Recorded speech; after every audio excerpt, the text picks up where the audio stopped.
Hello, everyone who is joining us today. We're going to give folks a few minutes to enter the room. So please bear with us, but I appreciate all of you early birds who are here already.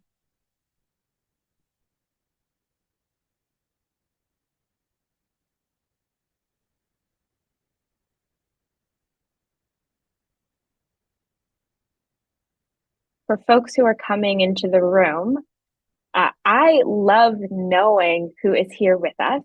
So if you feel like you want to share your name and where you're from, please drop that in the chat. And we will get started in just a few minutes.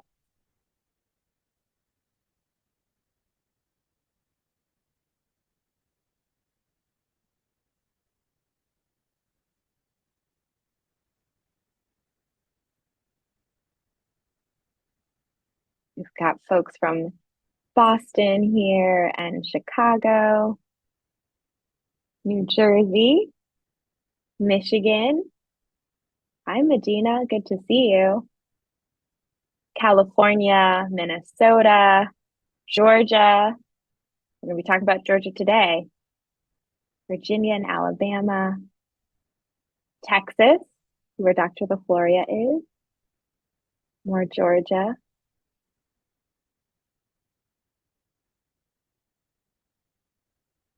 Bay Area.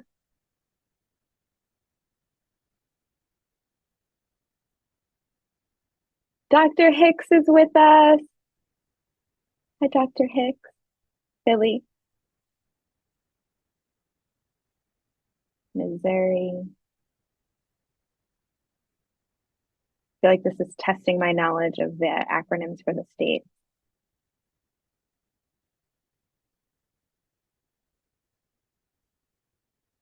Okay. Well, we know people will continue to stream in, and we want to honor everyone's time.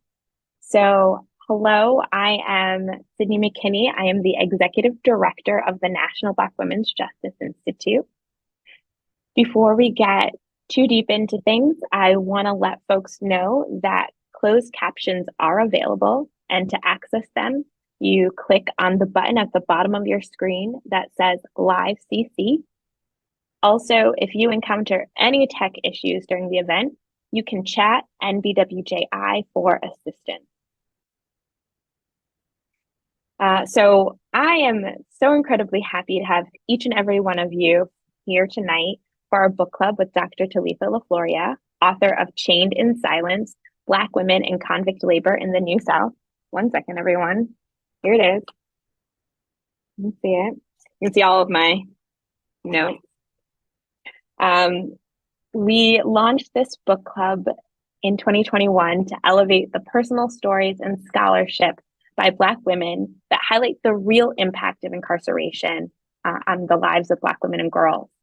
And these are the experiences and the narratives that are so often left out of our public discourse around mass incarceration in this country.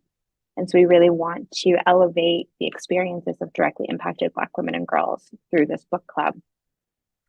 We previewed the work of Dr. LeFlouria earlier this year during NBWJI's Women's History Month event. And tonight we have the opportunity to dig in more deeply to explore the intersections of race, gender, and prison labor. I don't know how many of you on tonight's webinar had the opportunity to read the book or have read it in the past. It is excellent. A former staff person here at NBWJI loved this book. It's transformative, and I'm really excited that we have this opportunity to learn more. Before we go deep, I want to share a little bit of the recent data around prison labor. So, in my opinion, prison labor is an issue that does not get nearly enough recognition and attention. And in 2022, the ACLU, however, updated the data, and they shared some findings from their own survey, as well as data they obtained from the Bureau of Justice Statistics. They found that 70% of incarcerated people in their survey said that they could not afford basic necessities with their prison wages. 64% of the people they surveyed said they felt concerned about their safety while working. 70% said they received no formal job training, and 76% said they felt that they were forced to work in order to avoid additional punishment. On average, in this country, incarcerated people earn between 13 and 52 cents nationwide. And there are 9 states where incarcerated people's minimum wage is 0 cents. It is no surprise that the overwhelming majority of incarcerated people cannot afford to address their basic needs while in prison.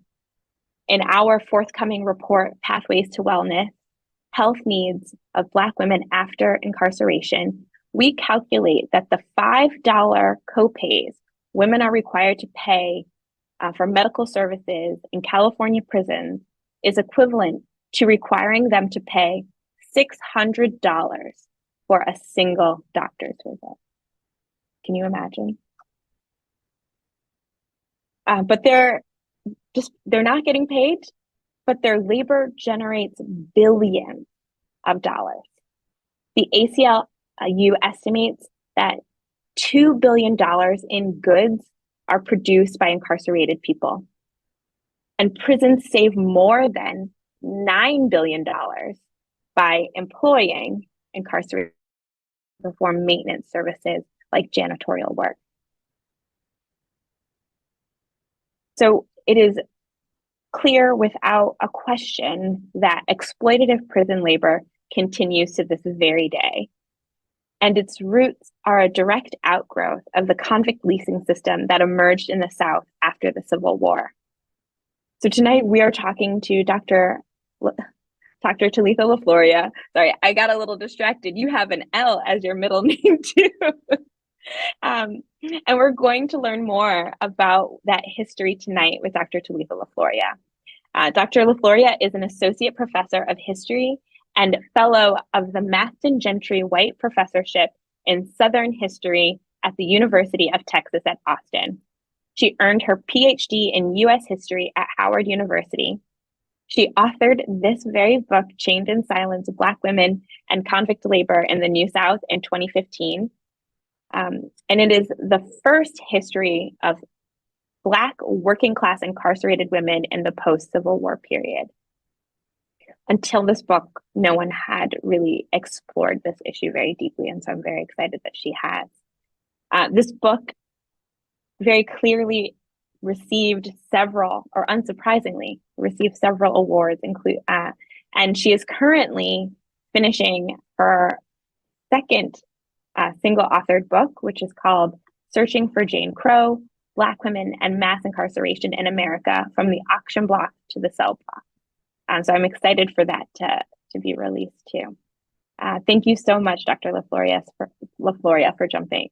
Sorry. Thank you so much for joining us tonight. Thank you so much for having me, and I look forward to this conversation. And I appreciate you sharing those statistics because it in many ways shows the connections between past and present even more vividly, even for myself. I wasn't aware of those new statistics, so I really appreciate you sharing that knowledge with me and with everyone else on this call. So I would love to know what inspired you to embark on this research, and why was it important for you to elevate the experiences of Black women who are subjected to convict labor in the South, since when no one else had really been doing this work? Yeah, so I am actually the great-granddaughter of Georgia sharecroppers who lived and labored under the fog of Jim Crow and witnessed its terrors, much like the women that I write about. My great-grandparents were born in 1904 and 1903, respectively. And my great-grandmother actually lived 5 miles from the worst chain gang in the state of Georgia.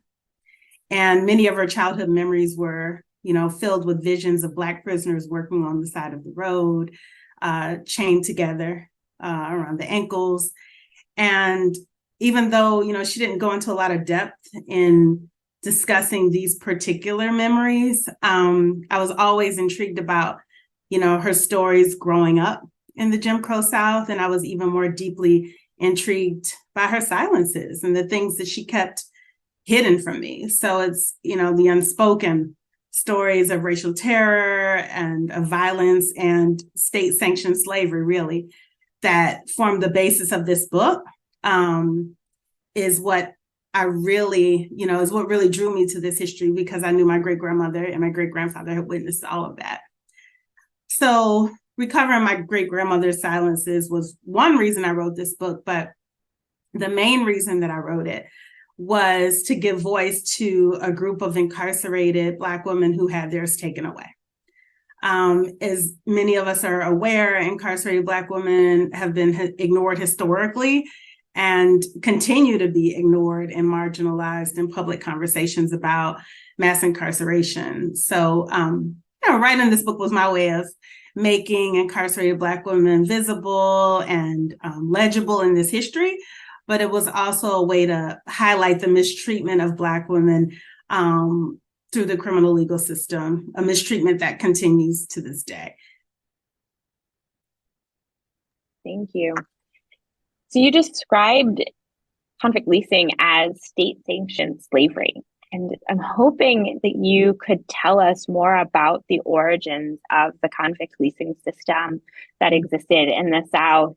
And also, you really highlight in the book the ways that it contributed very significantly to the industrialization of the South after the Civil War. So how did it get started? So after the Civil War, the South was essentially destroyed. Its buildings, its roads, its infrastructure, including its prisons. And so rather than invest money in rebuilding prisons, every Southern state in America embarked on a practice known as convict leasing, which allowed private contractors to essentially purchase prison labor from the state for a fee and to gain complete control over incarcerated people's lives. And so these private contractors would pay to work people anywhere from 12 to 14 hours a day. They, relieve the state of the burden of having to feed people, of having to clothe people, of having to house people, of having to transport people, to their work sites. And so the state literally gave complete control to these private contractors over individuals' lives, much like enslavers.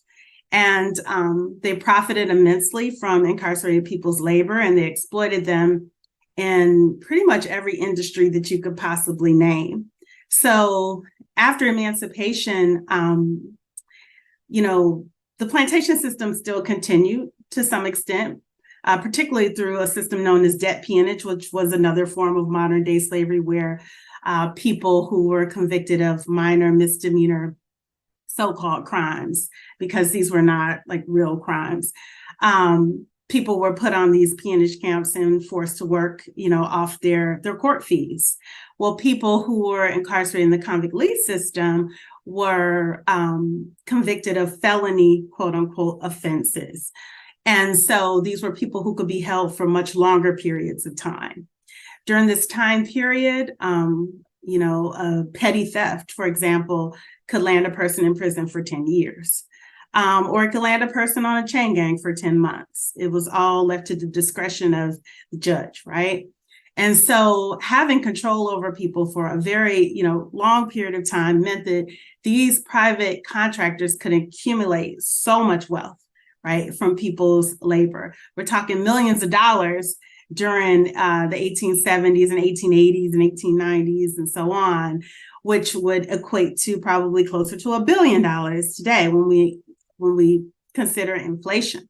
And so the system really emerged as a way to extend slavery, but it wasn't the exact same as chattel slavery. And I don't want to give the impression that it was.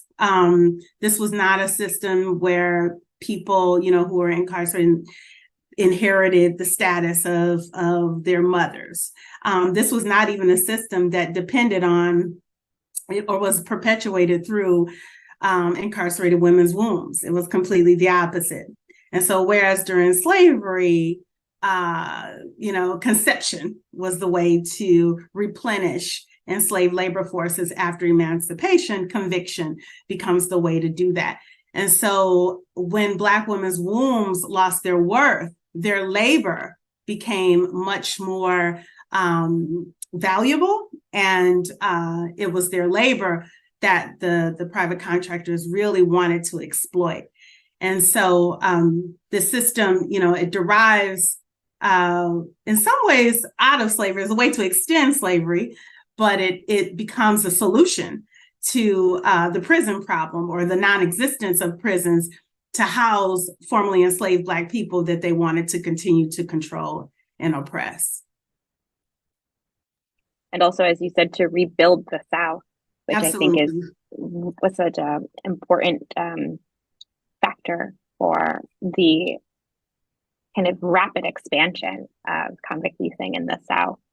Mm-hmm. So you mentioned that women were part of the convict leasing system. And I would love for you to just share from your research, what were some of the convictions that incarcerated women had that brought them into the system? And from there also to describe what was the experience for women. I know that's a big question and we can dig in more deeply, but what brought them into contact with the convict leasing system? So what brought these women into contact with the convict leasing system is not very different from what brings Black women into contact with the criminal legal system today. And that is self-defense. Many of these women were sentenced to life for murdering or, their abusive spouses and lovers and fathers who were physically and sexually abusing them. But women were also brought into the system for killing their white employers, and who they also accused of sexually abusing them, or for arson. I've seen numerous cases of Black women actually, burning down the homes of their employers, which in some ways may have been, an act of self-defense or, sort of a liberatory, exercise or an attempt to decommodify themselves, because working in white people's households was, and for some women, the equivalent of slavery as well. And so for many of these women, they were incarcerated for so-called violent crimes, but they were, in my view, and based on my reading of the historical texts, acts of self-defense.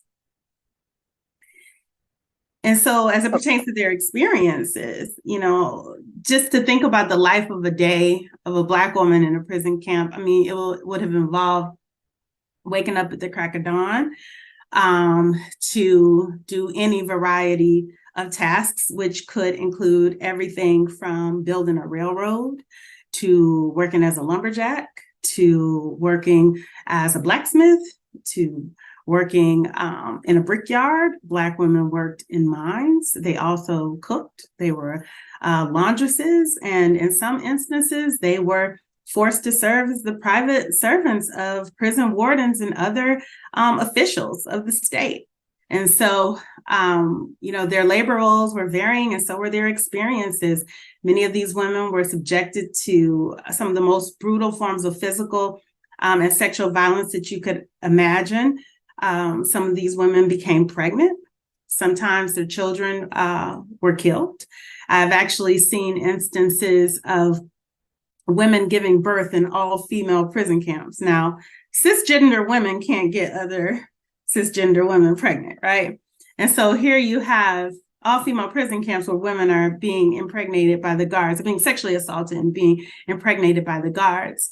And the prison camp owner is telling the guards to, quote, and this is in the record, "go drown the bastards in the river." And so they were killing these babies because, again, Black women's wombs did not have a material worth, and their babies didn't either. The babies were going to slow them down. They weren't going to be able to produce as much labor if they were breastfeeding. I've actually even seen instances of one woman in particular who was shot to death with a shotgun for trying to nurse her 2-day-old baby. And so this is what a Black woman could expect to experience in a prison camp on a day-to-day basis. Thank you for sharing that.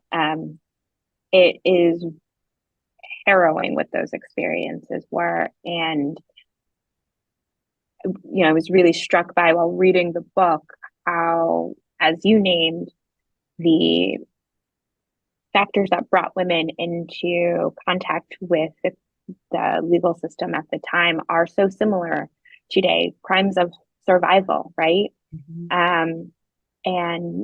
And that we're still treating Black women the same way, criminalizing acts of survival, survival from sexual exploitation and sexual violence. One thing that you began to touch on that I think is such an important point in this book is the ways in which Black women's labor while in the convict leasing system was similar and different from what the labor of free women was. For example, there are strict gender norms around work, and women who were in the convict leasing system, you describe having access to labor options that they wouldn't have had before. So not options, but were assigned to labor that they never would have been assigned to before. A lumberjack, for example, was not work that most Black women who were free, or any woman who was free, would have been performing. So you talk a lot about in the book about gender, and how, in some ways, Black women's gender was fluid and manipulated for the purposes of labor, right? That people were willing to bend these norms around gender in order to kind of increase the number of people they could have working on in the farms and on the railroads. Can you talk to us more about how gender impacted the labor that Black women were assigned to while incarcerated? Well, it's interesting because when a Black woman became incarcerated in a prison camp, she essentially, well, first of all, let me just back up. After emancipation, there was just this overall assault on Black womanhood, right? When Black women wanted to publicly invoke their womanhood, by wearing dresses or trying to, signal to the world that they were women and no longer property, they were accused of playing the lady. When Black women became housewives and wanted to stay home and their husbands went into the fields to work, they were punished as vagrants because they didn't have jobs.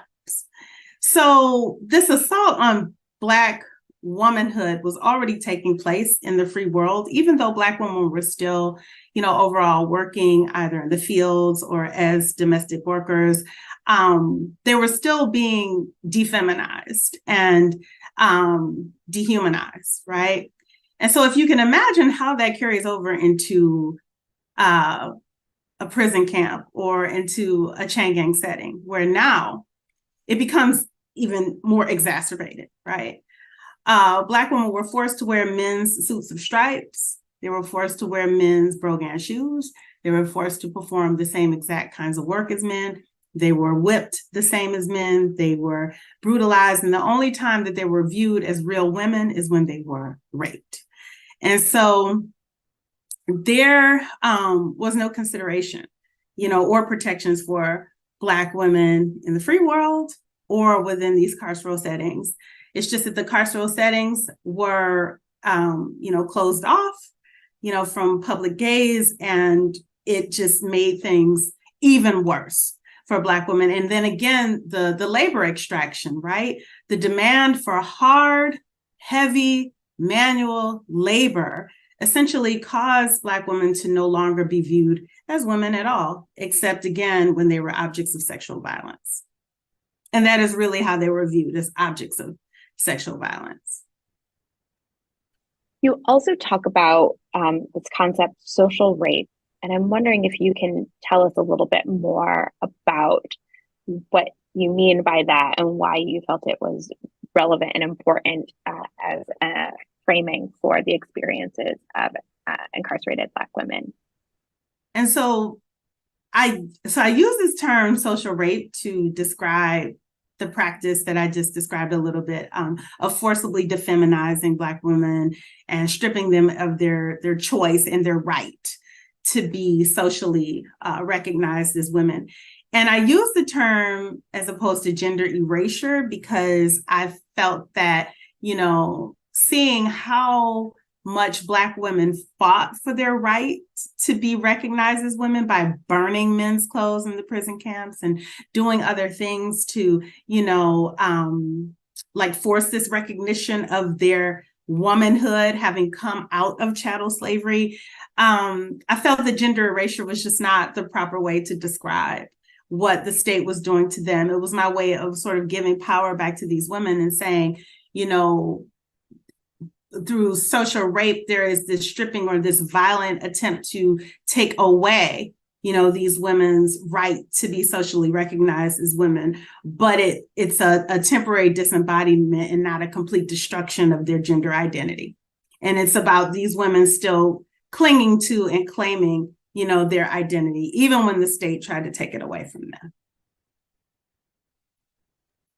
Thank you.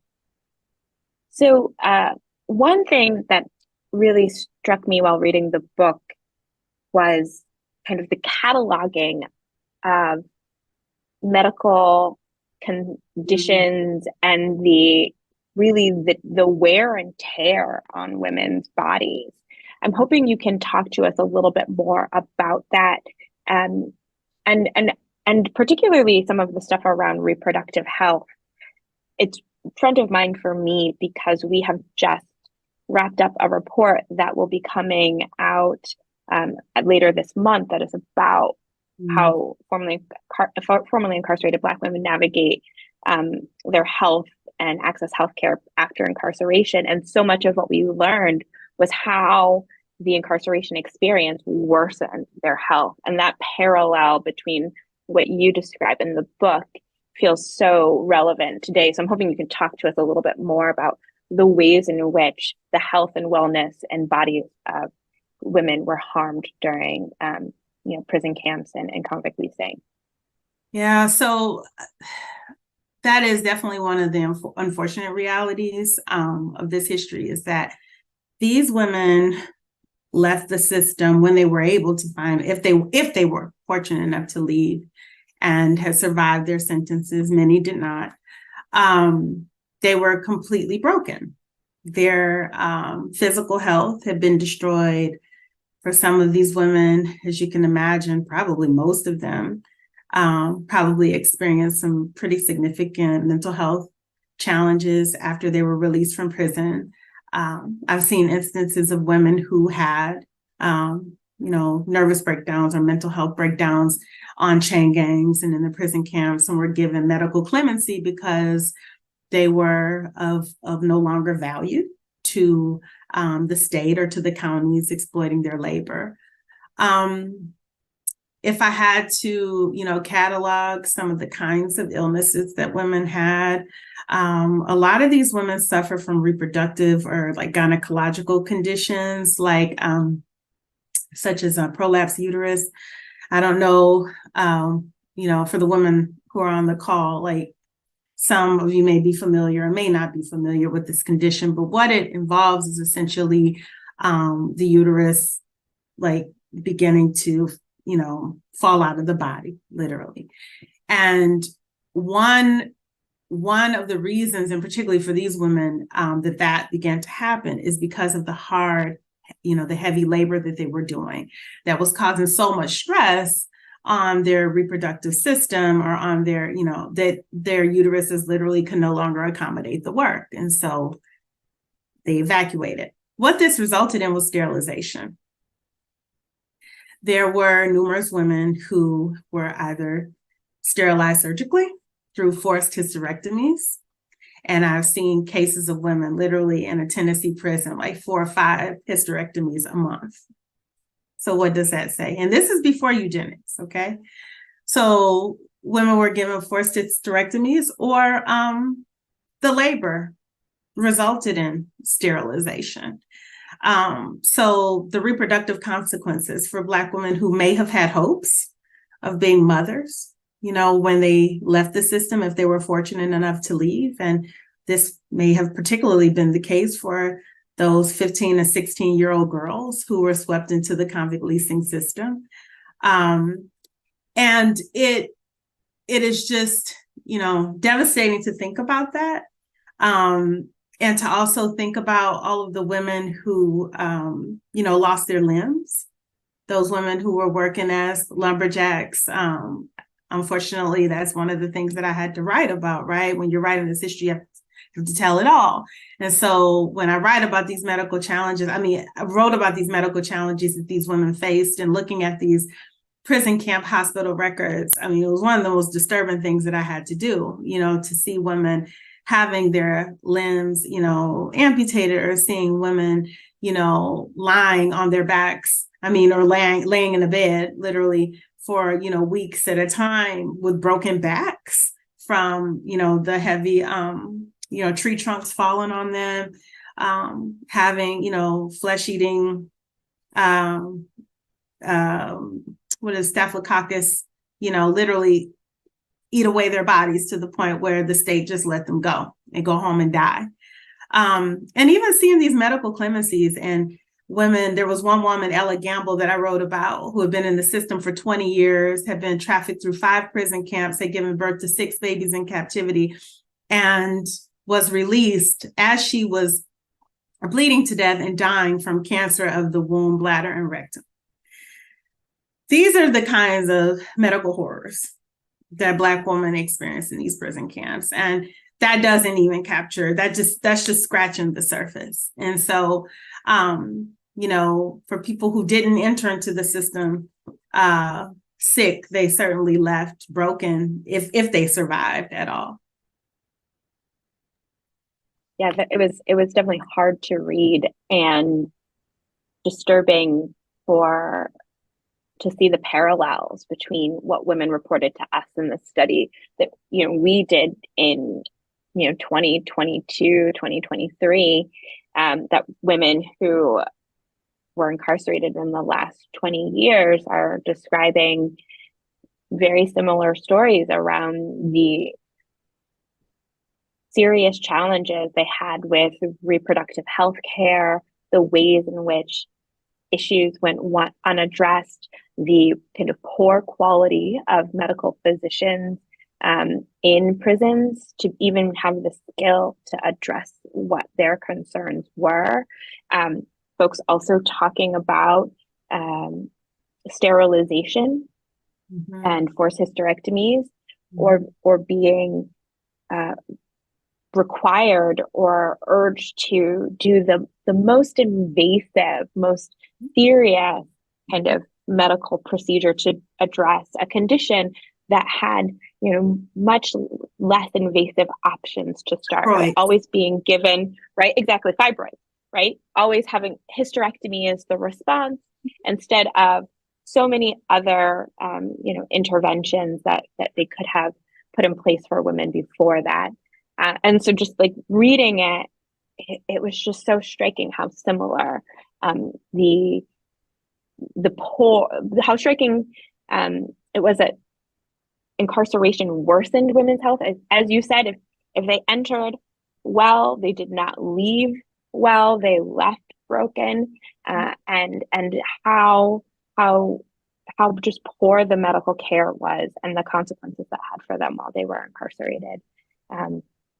Again, what I'm always struck by when we have these conversations with historians is how similar the experiences are, despite the evolution of our penal and carceral system.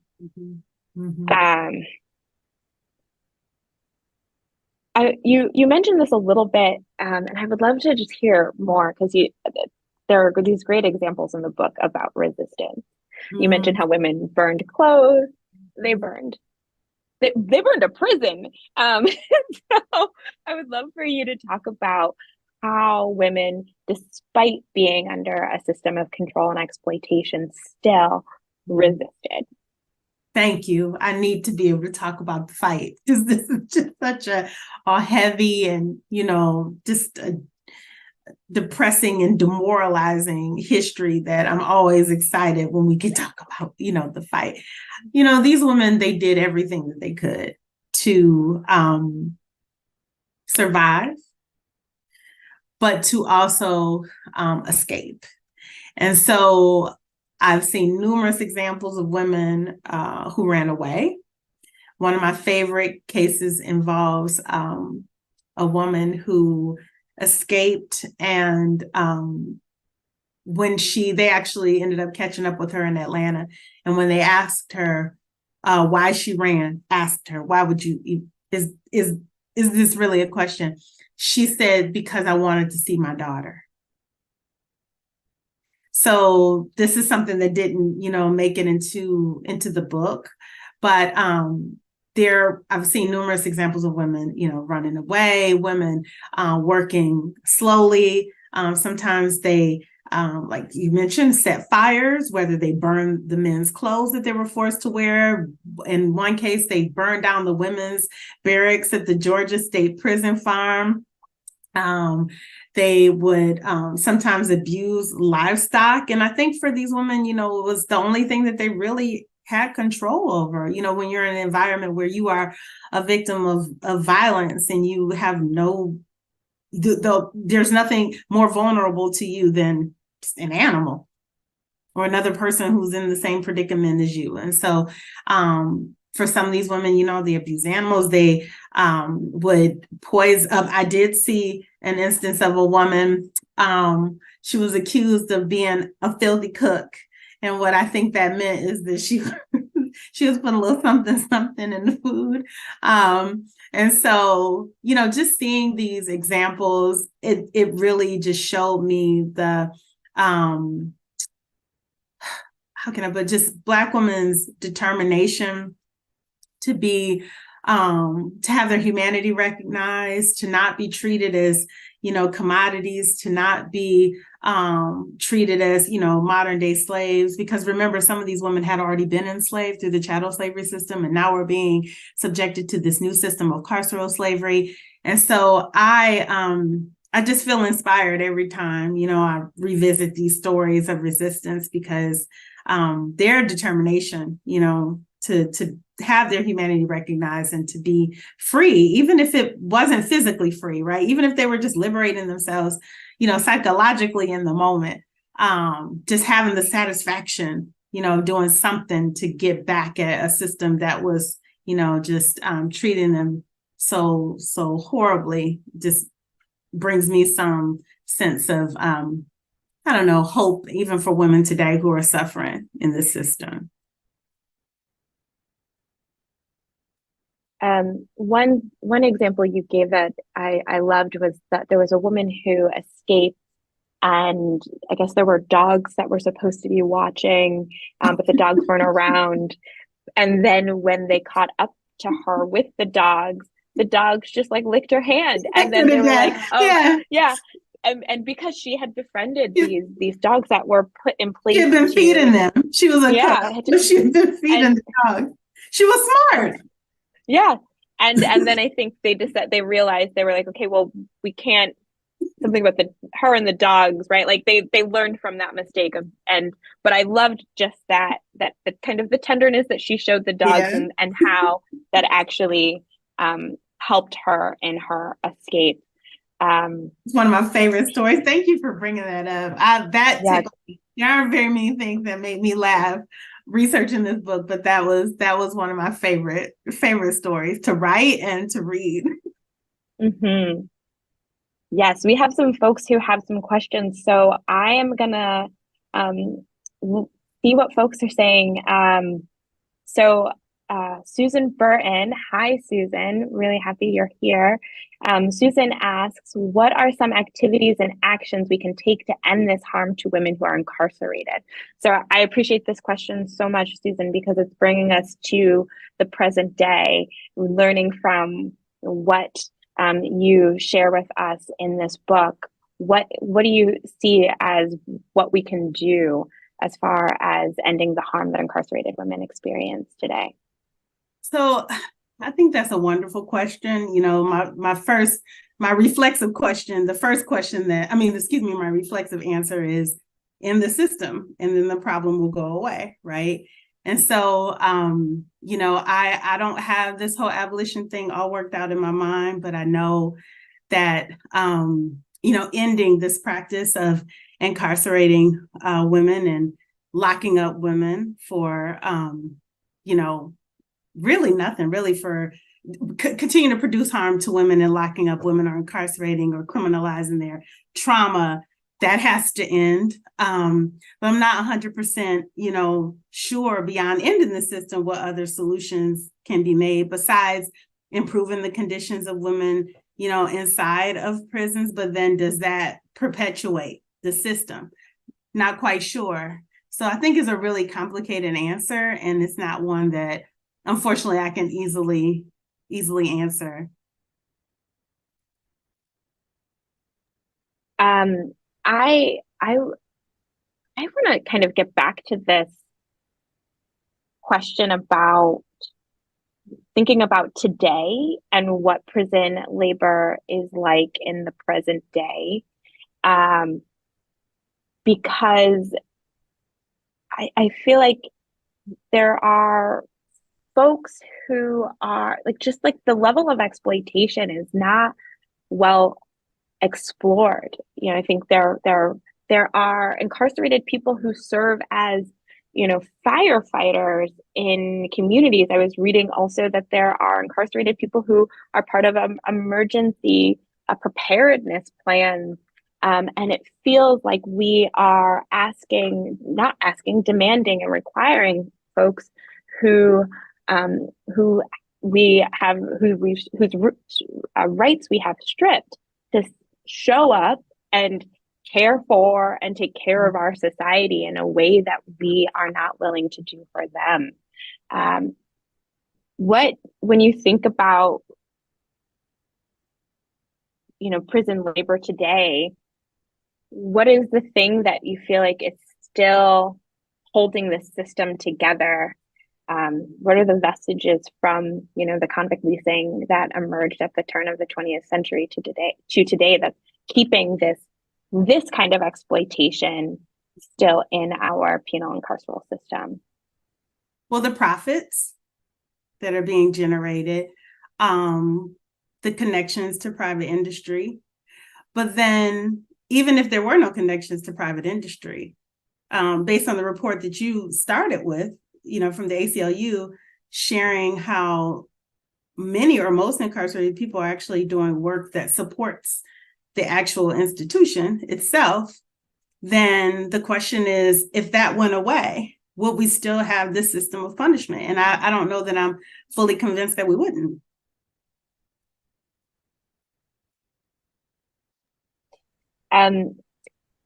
One person asked, how did you take care of yourself given or did you encounter any threats to yourself while you did this research? I don't know if this is referring to any threats to your well-being from outside, or what I would imagine this person is referring to is, how do you protect your wellness when you are now hearing and carrying the stories of all of these women who experienced and suffered so much harm?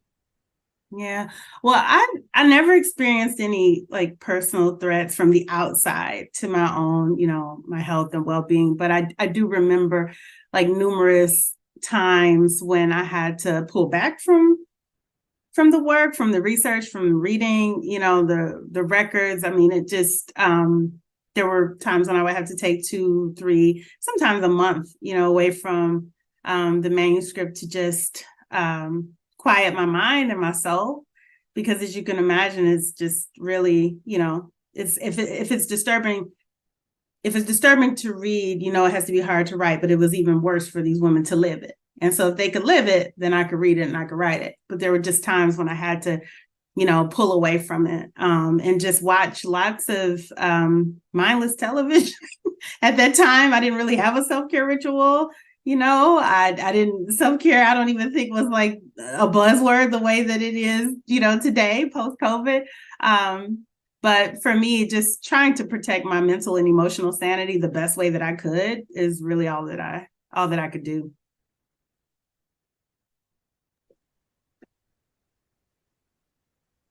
One person is curious if you could tell us a little bit about your next book. I am also very eager to know more about what you're working on today. So my next book, Searching for Jane Crow, is going to be a long history of Black women's incarceration in America from slavery to the present. And, in the way that Chained in Silence sort of sits at the center of, this history where where slavery is on one side and the president is on the other side, this book really kind of brings together like the full history. It's a sweeping history of Black women's incarceration in America from the period of the domestic slave trade to the present, and linking, some of the practices of incarceration today directly to the period of slavery in ways that, I don't think that we always, in ways that we don't always make, those connections. One thing that I argue, and I'll mention here, is that writing this new book has taught me that there has never been a time in American history when Black women have not been over-incarcerated or over-punished or over-policed. Never. And the plantation did not do the work of the penitentiary.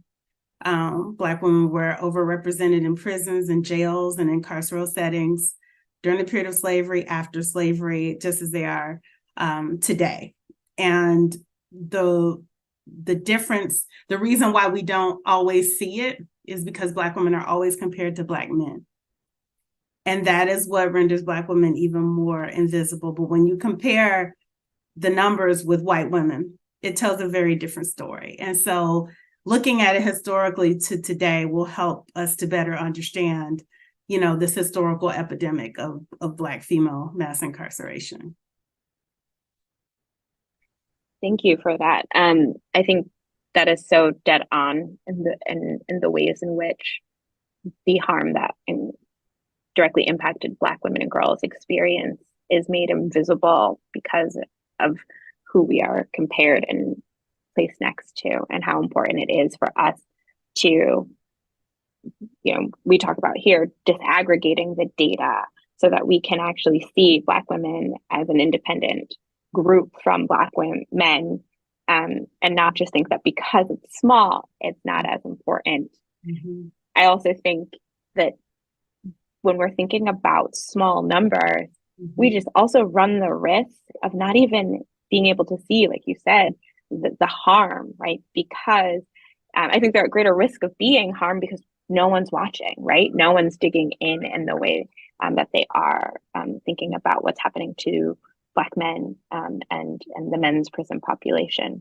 Mm-hmm. Mm-hmm. We have a question from Audrey Anderson, who is from Michigan, my home state, and asked, did you say you're from Michigan too? Okay, love it. And asked, and says, in Michigan, we have one prison for women in the entire state. Our governor has not honored commutation, medical or otherwise. Conditions are poor, medical is poor. The women are given life or long indeterminate sentences to die in prison. How can your book be used to address today's issue? Big question. I'm going to try to give the most abbreviated answer that I can. I feel like my discussion of medical clemency and my discussion of, the medical harm that women experience in the context of the prison, in addition to other things that are represented or reflected in the work, I think can provide a historical context for understanding these present day conditions, because I think that part of the reason why some of these problems persist is because people really don't understand that these are longstanding practices. There is absolutely nothing new about mass incarceration. There is nothing new about the over-incarceration, of Black women in particular. This is not a new story. It's part of, a longstanding practice that has been with us for centuries. And I think that placing it in a historical context and providing like real, true, like empirical, concrete, tangible evidence and examples of this can help, open people's eyes to this historical epidemic. I have to agree. I think that that's why it's so important to know and learn the history. Is it's not new, and I think we also, Audrey, are dealing with just a lack of data and information. And so, as much information we can pull from the historical context to the present day, I think is what needs to happen. And the truth is, there's so much we don't know about the experiences of incarcerated women. It's part of the work that NBWJI is doing. It's really central to the work that NBWJI is doing, is being able to lift up the medical harm that women experience so that we can transform these systems and the practices that exist. We have another question from Donna Stevens, who says, I am the founder, and I'm not going to pronounce this well, so please forgive me, Donna, the Chattahoochee Brick Company Descendants Coalition, working on renaming a park to honor Maddie Crawford. How do I get more information on her life? There you go. Donna, please email me. All right. I'm so excited to hear that. I had absolutely no idea about it. Wow, that's fantastic. So Maddie Crawford, there is only one historical record that I've been able to find in almost 20 years on Maddie Crawford, and it's the newspaper article that I cite in my book. On the day that the census enumerator came to the Georgia State Prison Farm to take the names of all the women, and all the women are accounted for, she wasn't there that day because she was doing blacksmithing work. And so her not being present in the census leaves us with no answers about how old she was, when she was born, where she was born, what her literacy was. None of those questions that would normally be answered through the census are available there. But if you're, continuing your quest to find out more about her, I encourage you to keep digging. I hope that you find what you're looking for, and when you do, I hope you will share it with me, because not being able to find, her, not being able to like really unearth or expose her roots and branches was one of the disappointments that I had in this book. I opened with her and I really wanted to close with her story and I couldn't. So good luck. For those of you who haven't read the book, Maddie Crawford is quoted as being the only woman blacksmith in America who was a convict. And so I think that is one of the reasons why it's so important to lift up and continue to explore her story. And that's actually how you start the book, is by lifting her up. And so, I mean, to me, this also goes to the point around the kind of jobs that women could have that they couldn't have while incarcerated, that they couldn't have in the free world. And it's really fascinating in that way. Do folks have any other questions for us tonight? Dr. LeFlouria, do you have anything that you want to share? I know when we were in the prep session, you mentioned how every time you read your book, you learn something new, which I love. But I'm curious if there's anything you want to share with us before we wrap up. I think one of the things that we were talking about on the call is one of the things that I learned after writing the book and then reading it now is just how much our understanding of how important it is to name incarcerated people's humanity. It's extremely important. I remember, my editors using language like inmate and like convict is a historical term, so it was okay to use that at the time. But they're just terminologies or words that I would never use in print today. Words that are in some ways to me, dehumanizing, and I'm sure could be viewed as dehumanizing to incarcerated peoples. But at the time, people were not. I don't think people were as attuned to the importance and the significance of language and of naming people's humanity. And so if I had to learn anything or change anything, that would be one of the things that I would change is how I discuss and how I what kinds of terms that I use in this book. Well, thank you so very much. I want to thank everyone who joined us this evening. Dr. LeFlouria, this book is incredible. I learned so much and really have appreciated our conversation. If you have not read it, get it. It is excellent. Like I said, look at all of these notes. There's just so much richness in here that for anyone who is about and trying to understand how we can transform the criminal legal system today, there's just so much in this book that is important context for understanding the system that exists in its current form that we must understand. So I just want to say thank you so much for all of your research and the ways in which you center Black women and girls who are directly impacted in your scholarship. And I know that everyone along with me is going to get your new book. If you Google it, it says it comes out in 2079 on this one site that I found. And I know that that's not when. So people, please stay tuned. And we do appreciate you all so much continuing to follow our work and to stay connected with us. We will have more book clubs next year, I promise. We kind of fell off a little bit this year, but if you have any recommendations, please send them to information@nbwji.org. And also there is a survey at the end of the event that you can input some ideas there too, as well as other topics and issues you would like for us to explore as part of our virtual events.